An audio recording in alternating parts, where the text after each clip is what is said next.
সরকারের নিরপেক্ষতা নিয়ে প্রশ্ন উঠলে মানুষের ত্যাগের সঙ্গে বেইমানি হবে বললেন খসরু। নির্বাচনের সময় যথেষ্ট নিরপেক্ষ থাকবে সরকার, জানালেন আইন উপদেষ্টা। পুতুলের কানাডার নাগরিকত্বের প্রমাণ পেয়েছে দুদক। সরকারি অর্থ আত্মসাৎ নিয়ে অনুসন্ধান শুরু। দেশে ফেরাতে উদ্যোগ নেওয়া হবে, জানালেন মহাপরিচালক। বাংলাদেশিদের চিকিৎসায় ভারতের বিকল্প হিসেবে চীনকে ভাবছে ভারত, জানালেন পররাষ্ট্র উপদেষ্টা। বেইজিংকে ভিসা সহজ করা ও ফি কমানোর আহ্বান। এবং বাংলা একাডেমি পুরস্কারের তালিকা পুনর্বিবেচনার দাবি সাহিত্যিকদের। গণহত্যায় জড়িতদের নাম থাকলে বাদ দেওয়া হবে, জানালেন ডিজি। একাডেমির সংস্কারে হচ্ছে কমিশন।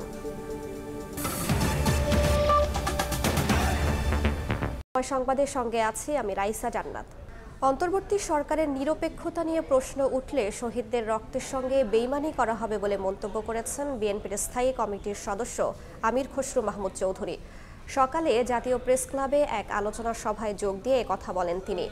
আলাদা এক অনুষ্ঠানে দলের আরেক স্থায়ী কমিটির সদস্য হাফিজ উদ্দিন আহমেদ বলেছেন, সরকার কিংস পার্টি তৈরি করলে জনগণ মেনে নেবে না। সংস্কার ও নির্বাচনের মাঝে নতুন করে আলোচনায় অন্তর্বর্তী সরকারের নিরপেক্ষতা প্রসঙ্গ। এ নিয়ে রাজনীতির মাঠে চলছে নানা যুক্তিতর্ক। জাতীয় প্রেস ক্লাবের ন্যাশনাল পিপলস পার্টির আলোচনা সভায় যোগ দিয়ে বিএনপির স্থায়ী কমিটির সদস্য আমির খসরু মাহমুদ চৌধুরী বলেন, বর্তমান সরকারের নিরপেক্ষতা নিয়ে শঙ্কা থাকলে শহীদদের রক্তের সাথে বেইমানি করা হবে। ভোট ছাড়া ভিন্ন কিছু চিন্তা করলে অন্তর্বর্তী সরকার বড় ভুল করবে বলেও মন্তব্য করেন তিনি। যেহেতু এই অন্তর্বর্তীকালীন সরকার সময় একটা নিরপেক্ষ সরকার, তারা নিরপেক্ষভাবে যে আগামী যে নির্বাচন হবে সেদিকে এগিয়ে যেতে হবে। নিরপেক্ষতা নিয়ে কোনো প্রশ্ন যাতে কারো মনে না জাগে। নিরপেক্ষতা নিয়ে যদি প্রশ্ন জাগে তাহলে সেটা হবে এই আন্দোলনের, এই ত্যাগের, এই 15 বছর ত্যাগের যে রক্ত দিয়েছে, প্রাণ দিয়েছে, তাদের প্রতি বেইমানি করা হবে। এদিকে ঢাকা রিপোর্টার্স ইউনিটি মিলনায়তনে মুক্তিযোদ্ধা দল আয়োজিত আলোচনা সভায় যোগ দেন বিএনপির স্থায়ী কমিটির সদস্য অবসরপ্রাপ্ত মেজর হাফিজ উদ্দিন আহমেদ। তিনি বলেন, সরকারের নিরপেক্ষতা জরুরি। তারা কিংস পার্টি তৈরি করলে জনগণ তা মেনে নেবে না। এই সরকারের প্রতি একটা জিনিস আমাদের বলতেই হয়, এই সরকারের অধিকাংশ সদস্যের মধ্যে, অধিকাংশ উপদেষ্টাদের মধ্যে তারা কিন্তু এই জুলাই আগস্ট গণ অভ্যুত্থানের চেতনা ধারণ করেন না। আপনাদের যে নতুন দল করতে যাচ্ছেন ক্ষমতা থেকে বেরিয়ে আসে দলটা করেন। কারণ ক্ষমতায় থাকলে আপনাদের নিরপেক্ষতা নিয়ে প্রশ্ন উঠলে তখন দেশের মানুষ অসন্তুষ্ট হবে। নিরপেক্ষ তত্ত্বাবধায়ক সরকার, ইন্টারিম সরকারের প্রধান চারিত্রিক বৈশিষ্ট্য হবে নিরপেক্ষতা। তারা সবাইকে সমান দৃষ্টিতে দেখবেন। এখানে বসে কিংস পার্টি করার চেষ্টা আপনারা করবেন না। বিএনপি মহাসচিবের বক্তব্যের জবাব দেয় তরুণ উপদেষ্টাদের কঠোর সমালোচনাও করেন দলটির নেতারা। বিভেদ তৈরি না করে সবাইকে ঐক্যের পথে হাঁটার আহ্বান জানান তারা। আহমেদ সালেহীন, সময় সংবাদ, ঢাকা। সরকারের সঙ্গে রাজনৈতিক দলের দূরত্ব নেই জানিয়ে আইন উপদেষ্টা বলেছেন, নির্বাচনের সময় যথেষ্ট নিরপেক্ষ থাকবে অন্তর্বর্তী সরকার। এদিকে পরিবেশ উপদেষ্টা জানান, চলতি বছর ডিসেম্বর থেকে আগামী বছর জুনের মধ্যে নির্বাচন আয়োজনের চেষ্টা চলছে। জুলাই ঘোষণাপত্রে মুক্তিযুদ্ধকে উপেক্ষা করে কিছু করা হবে না বলেও জানান তিনি। অন্তর্বর্তী সরকারে থেকেই দল গঠন নিয়ে বিএনপির সন্দেহ প্রকাশ এবং নিরপেক্ষতা নিয়ে প্রশ্ন তোলায় রাজনৈতিক অঙ্গনে শুরু হয়েছে আলোচনা সমালোচনা। এর মধ্যেই রোববার এক ফেসবুক পোস্টে আইন উপদেষ্টা আসিফ নজরুল লেখেন, বিএনপির সাথে ছাত্র নেতাদের বা গণঅভ্যুত্থানের শক্তিগুলোর মধ্যে কোনো দূরত্ব বা ভুল বোঝাবুঝি কাম্য নয়। এদিন সচিবালয়ে সাংবাদিকদের প্রশ্নের জবাবে আইন উপদেষ্টা জানান, রাজনৈতিক দলের সঙ্গে সরকারের কোনো দূরত্ব নেই। নির্বাচনের সময় অন্তর্বর্তী সরকার যথেষ্ট নিরপেক্ষ থাকবে। এখনই উপদেষ্টা পরিষদে পরিবর্তন আসার মতো পরিস্থিতিও তৈরি হয়নি বলেও জানান ডক্টর আসিফ নজরুল। আমরা এখানে জয়েন করার পর থেকে শুনতেছি মন্ত্রী পরিষদ চেঞ্জ হবে, উপদেষ্টা চেঞ্জ হবে, সেই হবে, সেরকম কোনো আলাপ হয়নি। ভবিষ্যতে হতে পারে, কিন্তু কোনো রকম সুনির্দিষ্ট এজেন্ডা ভিত্তিক বা গুরুত্ব দিয়ে এই ব্যাপারে কোনো আলোচনা হয়নি, এটা আপনাকে নিশ্চিত করতে পারি। এটা রাজনৈতিক বক্তব্য হিসেবে বলছি। অন্তর্বর্তী সরকারই যথেষ্ট নিরপেক্ষ থাকবে বলে আমরা কনফিডেন্ট। এদিকে চলতি বছর ডিসেম্বর থেকে আগামী বছরের জুনের মধ্যে নির্বাচন আয়োজনের চেষ্টা চলছে বলে জানিয়েছেন পরিবেশ উপদেষ্টা সৈয়দা রিজওয়ান হাসান। গ্রিন রোডের পানি ভবনে এক কর্মশালা শেষে সাংবাদিকদের এ কথা জানান তিনি। কমিশনগুলোর চূড়ান্ত প্রতিবেদনের ভিত্তিতে সংস্কার প্রক্রিয়াকে এগিয়ে নেওয়াকে সরকারের মূল কাজ উল্লেখ করে রিজওয়ানা বলেন, জুলাই ঘোষণাপত্রে মুক্তিযুদ্ধকে উপেক্ষা করে কিছুই করা হবে না। নির্বাচন নিয়ে পরিকল্পনা আমাদের মাননীয় প্রধান উপদেষ্টা মহোদয় বলেছেন যে ডিসেম্বর থেকে জুনের মধ্যে নির্বাচন অনুষ্ঠিত হবে।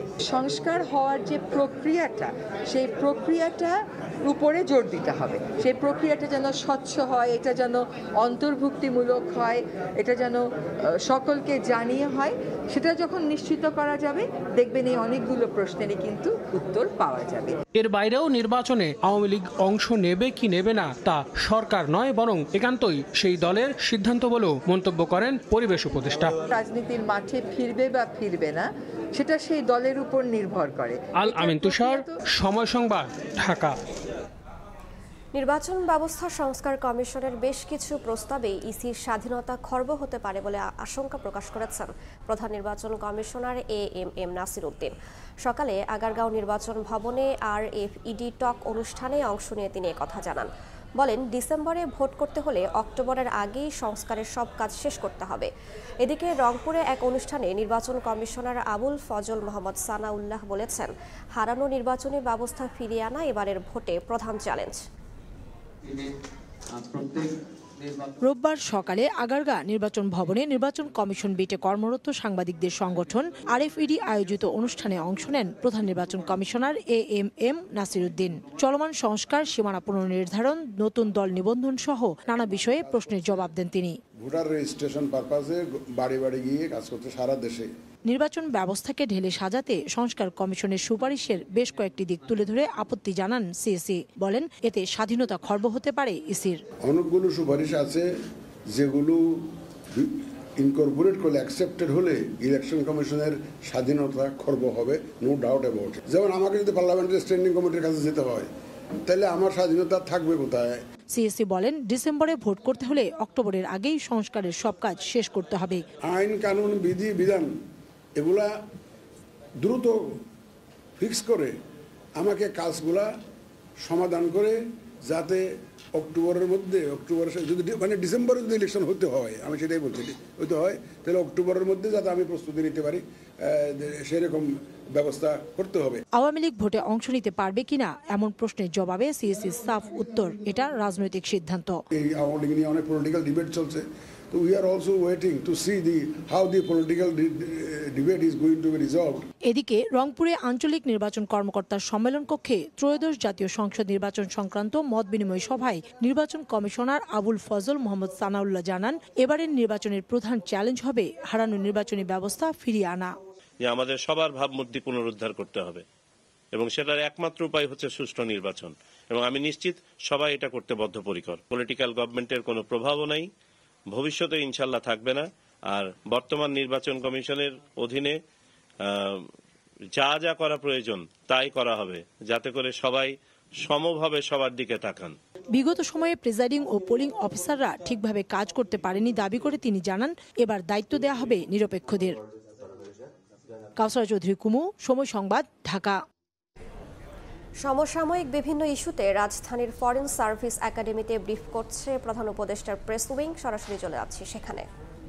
শেখ হাসিনার আমলে বাইরে চলে গেছে, তো সাইফন অফ হয়েছে, সেই টাকাটা কিভাবে ফিরিয়ে আনা যায় সে বিষয়েও আলাপ হয়েছে। বাংলাদেশের ইকোনমির নিয়ে আলাপ হয়েছে, বাংলাদেশের পরিস্থিতি নিয়ে আলাপ হয়েছে, এবং তারা সন্তোষ প্রকাশ করেছেন যে বাংলাদেশ যেদিকে এগোচ্ছে, এবং বাংলাদেশের রিফর্ম বোথ ওলাফ সোলজের সাথে এবং ওলগা স্মিথের সাথে এই আলাপটা খুব জোরভাবে হয়েছে। বাংলাদেশের রিফর্ম, বাংলাদেশে যে এই গভর্নমেন্ট যে রিফর্ম ইনিশিয়েটিভগুলো নিয়েছেন সেগুলো, এবং এটার ধারাবাহিকতায় যে আমরা একটা ফ্রি ফেয়ার একটা ইলেকশন করতে চাচ্ছি, সেগুলো নিয়ে খুব ভালো বিস্তারিত আলাপ হয়েছে।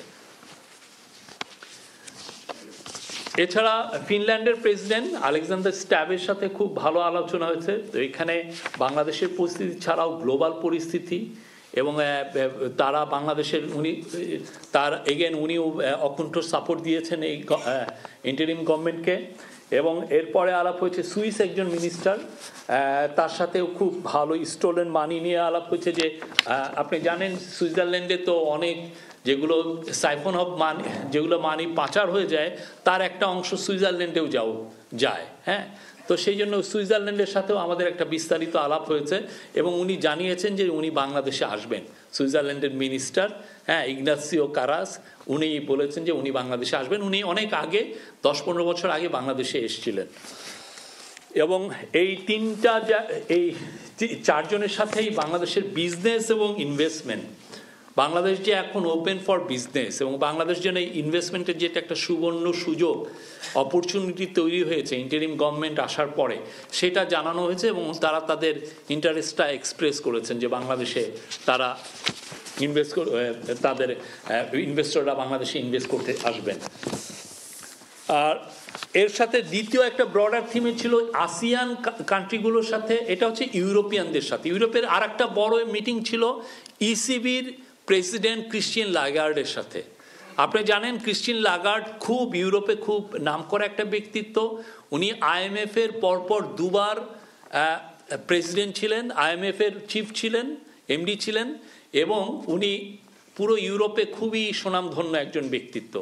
ক্রিস্টিয়ান লাগার্ডের সাথে আলাপেও সেই স্টোলেন মানি আমরা কিভাবে রিকভার করতে পারি উনি আমাদেরকে পরামর্শ দিলেন, যে উনি IMF-কে এখানে কাজে লাগাতে পরামর্শ দিলেন এবং দেখা গেল যে উনি বাংলাদেশের অনেক কিছু জানেন, বাংলাদেশের অনেক বিষয় নিয়ে ওনার সাথে খুব খোলামেলা আলাপ হয়েছে। এবার সূচনা ফাউন্ডেশনের নামে রাষ্ট্রের অর্থ আত্মসাতের অভিযোগে সাবেক প্রধানমন্ত্রী শেখ হাসিনা কন্যা সাইমা ওয়াজেদ পুতুলের বিরুদ্ধে অনুসন্ধান শুরু করেছে দুদক। সংস্থাটি বলছে এনবিআর-এর ওপর অবৈধ প্রভাব খাটিয়ে ফাউন্ডেশনের করমুক্ত করা ও মানুষকে জোর করে চাঁদা দিতে বাধ্য করা হতো। মহাপরিচালক জানান পুতুলের কানাডার নাগরিকত্বের প্রমাণও মিলেছে, তাকে দেশে ফেরাতে উদ্যোগ নেওয়া হবে। 2014 সালে অটিজম শিশুদের মান উন্নয়নে শেখ হাসিনা কন্যা সাইমা ওয়াজেদ পুতুলের নেতৃত্বে প্রতিষ্ঠিত হয় সূচনা ফাউন্ডেশন। প্রতিষ্ঠার পর থেকে সরকারি অনুদানের পাশাপাশি সামাজিক রাজনৈতিক সংগঠনের পক্ষ থেকেও জমা হতে থাকে মোটা অঙ্কের টাকা।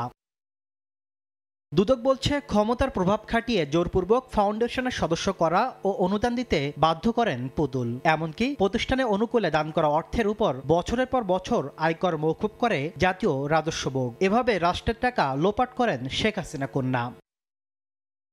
এছাড়া স্বাস্থ্য মন্ত্রণালয়ের অটিস্টিক সেলকে ব্যবহার করে প্রকল্পের নামে 450 কোটি টাকা লোপাট সহ নিয়েছেন নানা সুবিধা, যা খতিয়ে দেখছে সংস্থাটি। সূচনা ফাউন্ডেশন, দ্বৈত নাগরিকত্ব, সবগুলো বিষয়ে আমাদের অনুসন্ধান দল কাজ করছেন এগুলি নিয়ে এবং এগুলিও প্রাপ্তি সাপেক্ষে এগুলি পর্যালোচনা করবেন। সেগুলির সাথে তার নিয়োগ, তার অর্থ আত্মসাৎ কিংবা কর ফাঁকির সবগুলো বিষয়ই অনুসন্ধান দল বিবেচনা করবেন। পুতুলের কানাডার নাগরিকত্বের প্রমাণও পেয়েছে দুদক। বলছে মামলার আসামি হিসাবে তাকে দেশে ফেরাতে উদ্যোগ নেওয়া হবে। আপনারা সবাই জানেন তিনি দেশের বাইরে আছেন, সুতরাং তাকে দেশে ফেরত আনার বিষয়ে কি কি কার্যক্রম গ্রহণ করা যেতে পারে সেই সবগুলো বিষয়ে আমাদের অনুসন্ধান দল বিবেচনা করবেন। এদিন সাবেক ধর্মমন্ত্রী ফরিদুল হক খান ও তার স্ত্রীর বিরুদ্ধে 4 কোটি টাকার অবৈধ সম্পদ ও 52 কোটি টাকার সন্দেহজনক লেনদেনের অভিযোগে মামলা করেছে দুদক। তাসলিম তৌহিদ, সময় সংবাদ, ঢাকা। ব্রিটেনের ক্ষমতাসীন লেবার পার্টির সাবেক মন্ত্রী টিউলিপ সিদ্দিককে এবার এমপি পদ ছাড়ার জন্য চাপ দিচ্ছে বিরোধীরা। ব্রিটিশ সংবাদ মাধ্যম ডেইলি মেইলের এক প্রতিবেদনে বলা হয়, এ সপ্তাহের শুরুর দিকে টিউলিপের আসন হ্যাম্পস্টেড অ্যান্ড হাইগেটে তার পদত্যাগের দাবি জানিয়ে প্রচারণা শুরু করেছে বিরোধী দল কনজারভেটিভ পার্টি। সোমবার পিটিশনের মাধ্যমে তাকে নির্বাচনী এলাকার জনগণের মুখোমুখি হওয়ার দাবি জানানো হবে। এর আগে দুর্নীতির অভিযোগ ওঠার পর দুর্নীতি বিরোধী ট্রেজারি মন্ত্রীর দায়িত্ব থেকে পদত্যাগ করেন টিউলিপ। তার বিরুদ্ধে বাংলাদেশে $500 কোটি তহবিল আত্মসাৎ এবং লন্ডনের কিংস ক্রসে একটি ফ্ল্যাট উপহার পাওয়ার অভিযোগ আছে। যদিও এসব অস্বীকার করে মন্ত্রীদের নৈতিকতা পর্যালোচনা বিষয়ক উপদেষ্টা লরি ম্যাগনাসকে অভিযোগ তদন্তের আহ্বান জানিয়েছেন টিউলিপ। ভারতের ভিসা না পাওয়ায় বাংলাদেশিদের চিকিৎসার জন্য চীনের কুনমিংকে বিকল্প হিসেবে ভাবছে সরকার। চীন সফর থেকে ফিরে ব্রিফিংয়ে কথা জানান পররাষ্ট্র উপদেষ্টা মোহাম্মদ তৌহিদ হোসেন। এ লক্ষ্যে চীনের ভিসা সহজ করা এবং ভিসা ফি কমানোর আহ্বান জানানো হয়েছে। ব্রহ্মপুত্র নদীতে বাঁধ নির্মাণের বিষয়ে উদ্বেগ জানালেও তিস্তা মহাপরিকল্পনা নিয়ে চীনের সঙ্গে কোনো আলোচনা হয়নি বলেও জানান পররাষ্ট্র উপদেষ্টা। হসপিটাল তারা তো করে দিতে আমাদেরকে রাজি হয়েছে, বড় হসপিটাল, সেটার স্থান নির্বাচন নিয়ে কথাবার্তা চলছে। আমি বলেছি যে আমরা আমাদের হাতে সুন্দর জায়গা আছে হচ্ছে পূর্বাঞ্চলে। আমি এছাড়াও আহ্বান জানিয়েছি আরেকটি টার্সিয়ারি হসপিটাল, সেটা পাবলিক প্রাইভেট পার্টনারশিপে হতে পারে। সেটা এমনকি যদি তাদের কোনো প্রাইভেট পার্টিও এখানে আসে যারা প্রাথমিকভাবে বড় একটা হসপিটাল করবে। বাংলা একাডেমি সাহিত্য পুরস্কার প্রাপ্তদের কেউ জুলাই গণহত্যায় জড়িত থাকলে নাম বাদ দেওয়া হবে। সঠিকভাবে যাচাই বাছাই করতে না পারায় দুঃখ প্রকাশ করেন একাডেমির মহাপরিচালক। পরে সংস্কৃতি উপদেষ্টা জানান, কোটাধারী স্বার্থ ব্যবস্থা দূর করে পুরো একাডেমি সংস্কারে কমিশন করা হবে। বিকেলে সংস্কৃতি বিষয়ক মন্ত্রণালয়ের সংবাদ সম্মেলনে তারা এই কথা বলেন। এদিকে তালিকা পুনর্বিবেচনার দাবিতে ঘেরাও কর্মসূচি পালন করেন কবি সাহিত্যিকরা। বৃহস্পতিবার ঘোষণা করা হয় বাংলা একাডেমি সাহিত্য পুরস্কার। এবছর কবিতায় মাসুদ খান, কথা সাহিত্যে সেলিম মোর্শেদ, নাটক ও নাট্য সাহিত্যে সুভাষিস সিনহা, প্রবন্ধ গদ্যে সলিমুল্লাহ খান, শিশু সাহিত্যে ফারুক নওয়াজ, অনুবাদে জিএইচ হাবিব, গবেষণায় মোহাম্মদ শাহজাহান মিয়া, বিজ্ঞানে রেজাউর রহমান, মুক্তিযুদ্ধে মোহাম্মদ হান্নান এবং ফোকলোরে সৈয়দ জামিল আহমেদ পুরস্কারের জন্য মনোনীত হন।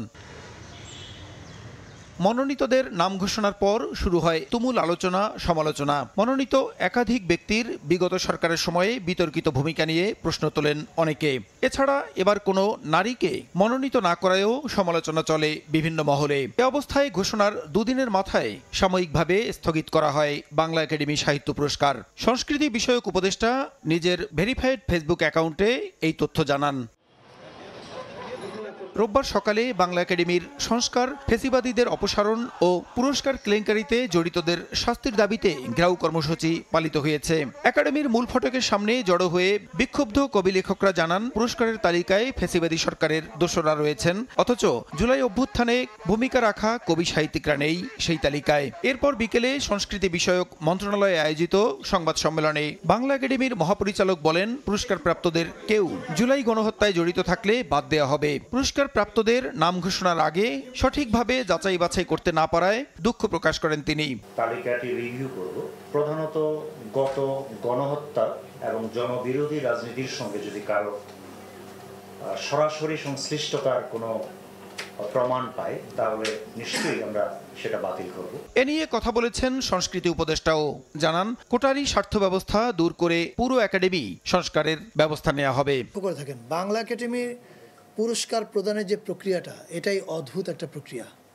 এটার মধ্যে ওপেননেস নাই, এটাই এক ধরনের কোটারি জিনিসের মধ্যে ফেলে, যে কয়েকজন ফেলো আছে, এই ফেলোরা নমিনেট করবে। এখন যদি নির্বাচক কমিটিকে 4টা পচা টমেটো দেওয়া হয়, এরকমই 2-3টা অপশন দেওয়া হয়, যে 2-3টা অপশনের সবগুলোর মধ্যে গোলমাল আছে, তখন এই নির্বাচক কমিটির কিছু করা থাকে না। এতদিন বাংলা একাডেমিতে বিশেষ মতের বাইরে কেউ ঢুকতে পারত না বলেও মন্তব্য করেন সংস্কৃতি উপদেষ্টা। প্রসূন আশিস, সময় সংবাদ, ঢাকা। 5 আগস্টের পর চুরি ছিনতাই বেড়েছে স্বীকার করে স্বরাষ্ট্র উপদেষ্টা জাহাঙ্গীর আলম চৌধুরী বলেছেন, দ্রুত অপরাধীদের আইনের আওতায় আনা হবে।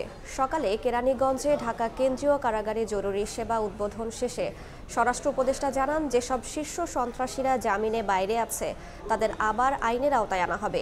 এক প্রশ্নের জবাবে স্বরাষ্ট্র উপদেষ্টা বলেন, 5 আগস্ট জেল ভেঙে পালানো আসামিদের মধ্যে এখনও 700 জনের মতো পলাতক আছে, যাদের ধরতে অভিযান অব্যাহত আছে।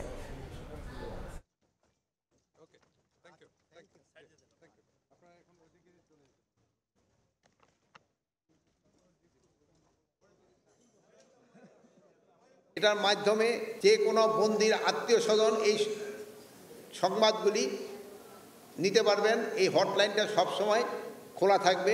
জুলাই আগস্টের বিপ্লবে যারা আহত হয়েছে আমরা তাদের থেকে এখানে এমপ্লয়মেন্ট দেওয়ার চেষ্টা করব। প্রায় 700-এর মতো এখনও বাইরে রয়ে গেছে, আর যারা ছিল তাদের সবাইরে আবার বন্দি করে কারাগারে রাখা হয়েছে।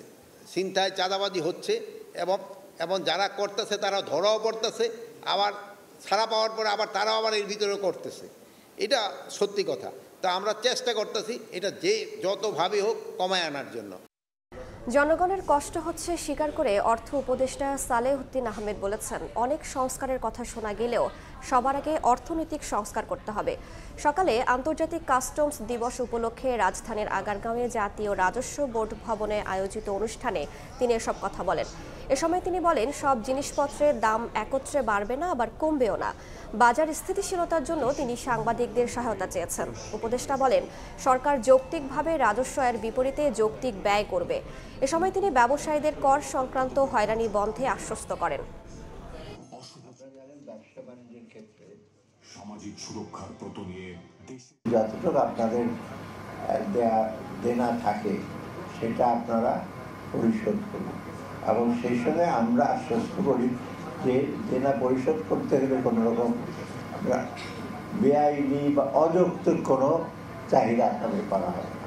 একটা হলো অফিসিয়ালি তো অযৌক্তিক চাহিদা করা হবেই না, আবার অফিসে টেবিলের নিচে যে চেয়ারের নিচে দিয়ে কোনো রকম অযৌক্তিক যদি দাবি থাকে সেটা করা হবে না।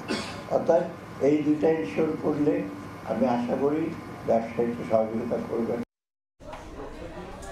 বাংলাদেশে নিযুক্ত চীনা রাষ্ট্রদূত ইয়াও ওয়েন জানিয়েছেন, বাংলাদেশে সুলভ মূল্যে বিদ্যুৎ সরবরাহ করতে চায় চীন। এছাড়া বর্জ্য ব্যবস্থাপনার মাধ্যমে বাংলাদেশে বিদ্যুৎ উৎপাদন প্রকল্প বাস্তবায়নের পরিকল্পনাও আছে দেশটির। রোববার গাজীপুরে স্থানীয় দুস্থদের মাঝে শীত বস্ত্র বিতরণ কার্যক্রমে অংশ নেয় চীনা রাষ্ট্রদূত। এই উপলক্ষে আয়োজিত অনুষ্ঠানে প্রধান অতিথির বক্তব্য দেন জামায়াতে ইসলামের আমির শফিকুর রহমান। বলেন, চীন ও জামায়াত বাংলাদেশের মানুষদের পাশে ছিল, আছে এবং থাকবে। বাংলাদেশের উন্নয়নে চীন গুরুত্বপূর্ণ অংশীদার বলেও মন্তব্য করেন তিনি।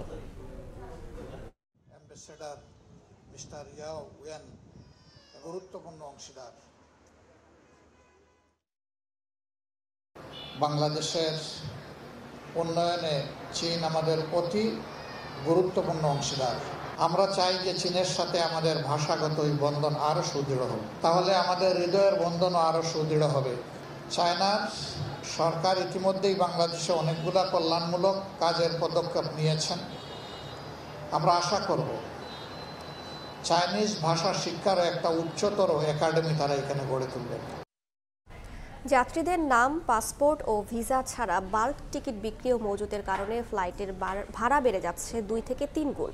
দ্রুত এই অবৈধ প্রক্রিয়া লাগাম টানা জরুরি বলে জানিয়েছেন ট্রাভেল এজেন্সিগুলোর সংগঠন আটাবের সভাপতি আব্দুস সালাম আরিফ।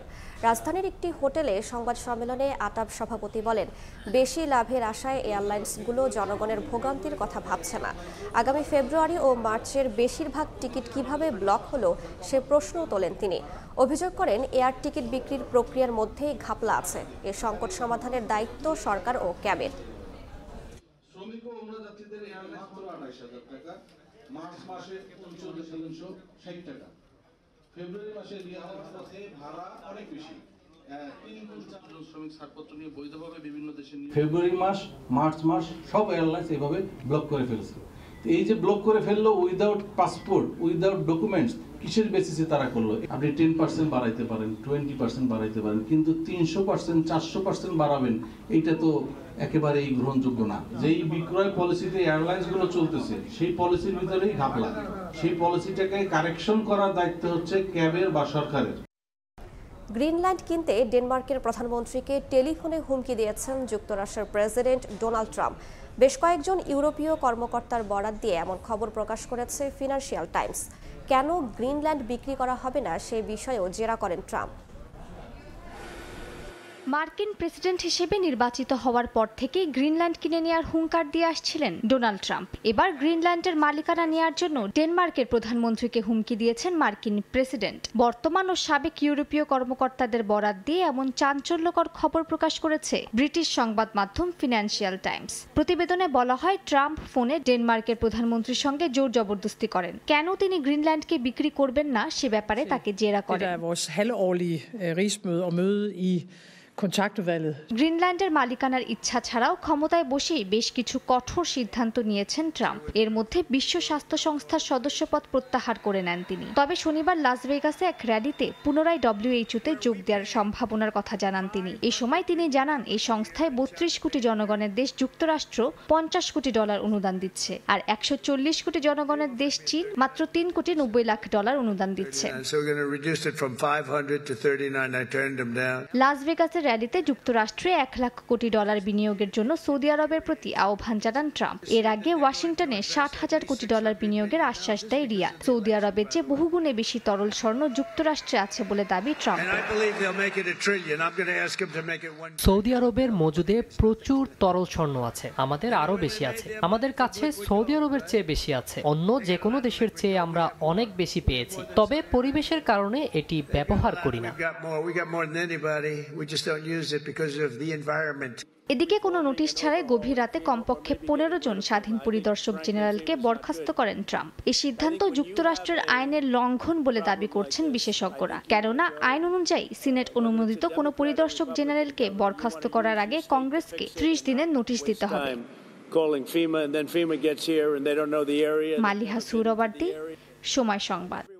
এ পর্যায়ে শীর্ষ সংবাদগুলো জানিয়ে দিচ্ছি আরেকবার। সরকারের নিরপেক্ষতা নিয়ে প্রশ্ন উঠলে মানুষের ত্যাগের সঙ্গে বেইমানি হবে বললেন খসরু। নির্বাচনের সময় যথেষ্ট নিরপেক্ষ থাকবে সরকার, জানালেন আইন উপদেষ্টা। পুতুলের কানাডার নাগরিকত্বের প্রমাণ পেয়েছে দুদক। সরকারি অর্থ আত্মসাৎ নিয়ে অনুসন্ধান শুরু, দেশে ফেরাতে উদ্যোগ নেওয়া হবে জানালেন মহাপরিচালক। এবং বাংলাদেশিদের চিকিৎসায় ভারতের বিকল্প হিসেবে চীনকে ভাবছে সরকার, জানালেন পররাষ্ট্র উপদেষ্টা। বেইজিংকে ভিসা সহজ করা ও ফি কমানোর আহ্বান।